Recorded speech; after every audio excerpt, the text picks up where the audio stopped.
हम इस समय मौजूद हैं महाराज जी पूज्यपाद स्वामी सिद्धरावा के आश्रम के पीठाधीश्वर श्री श्याम सुंदर जी महाराज हमारे सामने मौजूद हैं। महाराज सबसे पहले ये बताएं कि ये आश्रम और ये जो आश्रम की व्यवस्था है अभी तक जनप्रतिनिधियों द्वारा उपेक्षित रहा है, तो क्या मांग चाहेंगे आप, क्या मांग करना चाहेंगे जनप्रतिनिधियों से, सरकार से?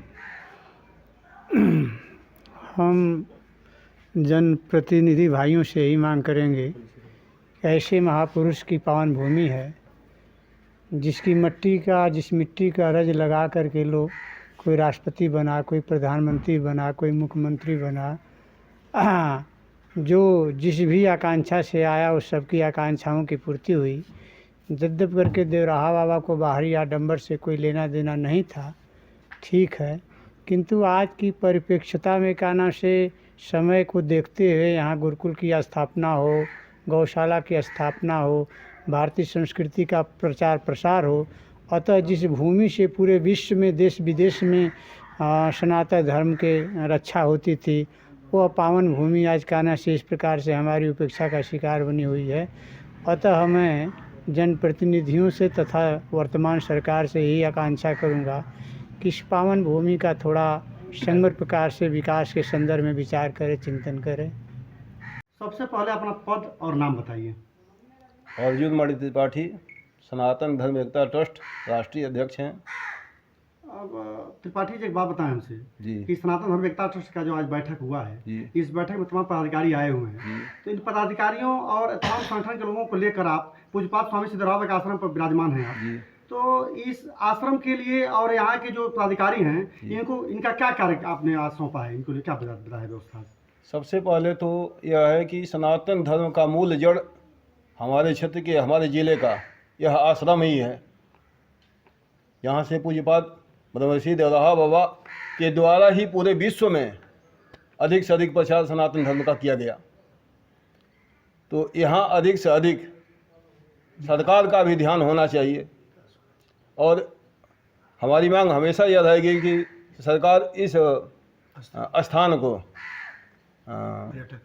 पर्यटन स्थल घोषित करें, वेद विद्यालय बनावें, गौशाला बनावें, ये अधिक से अधिक लोग यहाँ आते, आज भी आते हैं।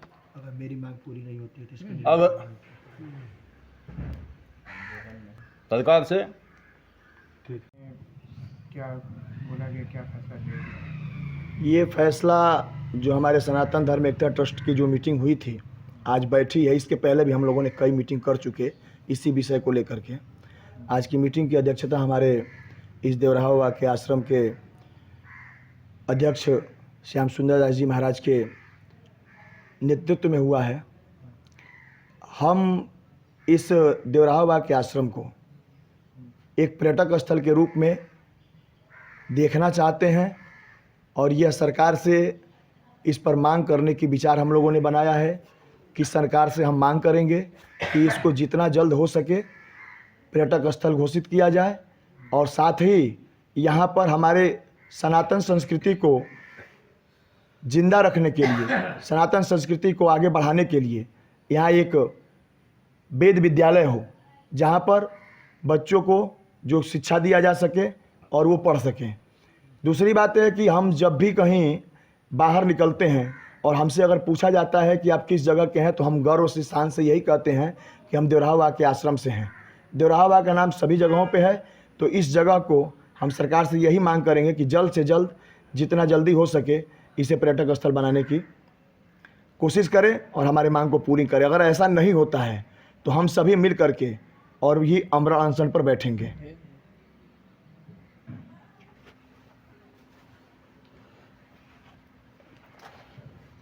सबसे पहले अपना नाम बताएं आप, पद नाम बताएं। मैं प्रमोद, हिंदू हित चिंतक, यहीं का रहने वाला हूँ। थोड़ी दूर पे बक्ची ग्राम है और मेरे बाबा जी भी यहाँ शिष्य रहे देवराहा बाबा के।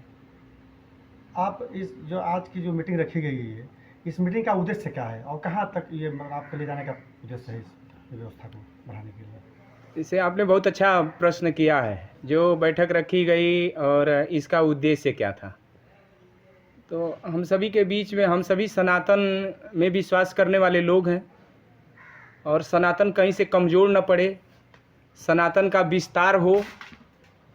जो सनातन से धीरे धीरे बिछड़ रहे हैं लोग, वो पुनः सनातन में जुड़ के और सनातन के लिए काम करें, इस पर ये बैठक हुई सनातन के धार्मिक ट्रस्ट के बंधुओं की। और उस बैठक को संबोधित करते हुए अनेक बंधुओं ने एक ही विषय रखा कि किस तरह से अपने धर्म को, अपने सनातन को प्रचारित किया जाए, प्रसारित किया जाए। बात आप अभी बता रहे थे पूज्यपाद स्वामी सिद्धराव बाबा के आश्रम पर अभी तक पर्यटक स्थल घोषित नहीं हुआ है, एक गौशाला का निर्माण नहीं हो पाया है, तमाम सांसद आए, जनप्रतिनिधि आए, उसके बाद भी इसका वही हाल है, जस का तस बना हुआ है। तो इस मांग को जो है, अपनी मांग को कहाँ तक आप ले जाना चाहेंगे, कहाँ पहुँचाना चाहते हैं अपनी मांग को? हाँ, ये आपका क्वेश्चन बहुत अच्छा है। जैसे हम सभी अभी बात कर रहे थे कि पूज्य संत चरण देवराव बाबा की तपोस्थली है। बहुत दिनों तक कोई जान ही नहीं पाया कब बाबा आए और कितनी उनकी उम्र थी, लेकिन जो आया उसको यही बताते थे, बच्चा गौ सेवा करो। गाय के अग्रभाग से लेकर पीछे तक के भाग में देवताओं का वास होता है। इसलिए हम सभी ये मांग करते हैं, बार बार जो भी आता है।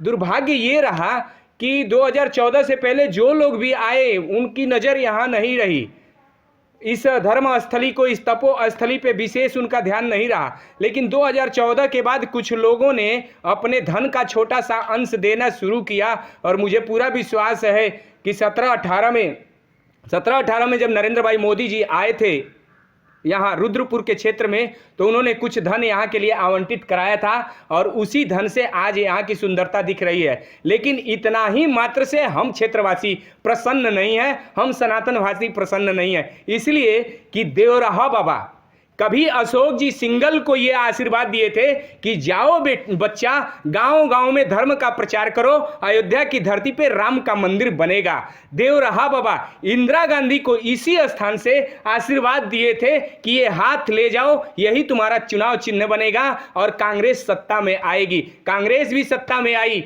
देवराव बाबा के आशीर्वाद से। आप आज राम जन्मभूमि पे राम मंदिर भी बन रहा है, लेकिन देवराव बाबा का वो स्थान आज भी उसी तरह का है। इसलिए देवराव बाबा ने जिस राम जन्मभूमि को आशीर्वाद दिया और वो संगठन और वो पार्टी आज राम मंदिर और पूरे देश के लोग राम मंदिर के लिए अपना दान दे रहे हैं, जो लग रहा है, तो सभी लोगों से, पार्टी से भी, संगठन से भी आग्रह करेंगे, एक बार तो आप सभी दिल्ली को छोड़ के इस देवराव बाबा के उस तपो स्थली पे आइए और आकर के अपने अंश, अपनी पार्टी का योगदान दें, ताकि इस धर्म स्थली पे भी गौशाला बन सके। इस धर्म स्थली पे भी धर्म को बचाने के लिए एक वेद विद्यालय बन सके, जहां से बच्चे निकलें और अनन्य जगहों पे जाके धर्म का प्रसार करें।